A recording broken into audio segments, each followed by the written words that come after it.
Bonjour, donc dans cette vidéo, nous allons cette fois-ci apprendre à calculer des angles avec la trigonométrie. C'est un tout petit peu différent que les longueurs puisqu'il y a une manipulation en plus à faire à la calculatrice. Donc pareil, on va rester sur la même application du cours G4, mais cette fois-ci la question 3, qui nous donne un nouveau triangle rectangle HIJ, qui serait cette fois-ci rectangle en I, et on connaît deux longueurs, la longueur HI et la longueur IJ.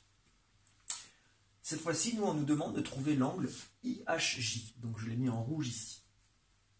Donc exactement de la même manière, il va falloir qu'on cite la condition comme quoi le triangle est rectangle et trouver le rapport qui va nous permettre de calculer cette longueur.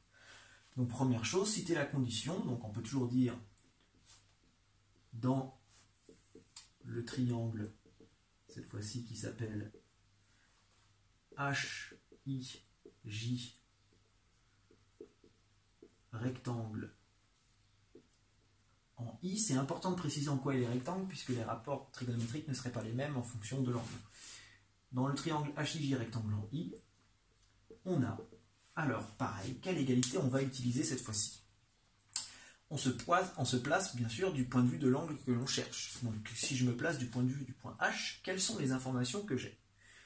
Je ne connais pas l'hypoténuse, je pourrais la trouver avec Pythagore, mais on ne va pas perdre du temps, on va essayer de prendre la technique la plus rapide.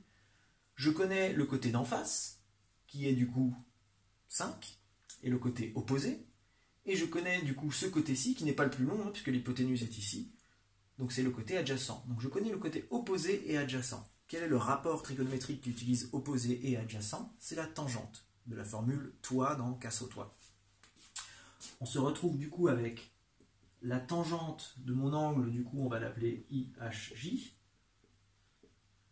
doit être égale à opposé, donc 5, sur l'adjacent, 8. Et là, c'est particulier, parce que vous cherchez quoi? Vous cherchez juste l'angle, vous ne cherchez pas sa tangente. Et là, on ne va pas faire tangente, c'est une fonction qui transforme les nombres, c'est pas juste un nombre, le nombre tangente. Je ne peux pas me retrouver à diviser par tangente, ça ne veut rien dire.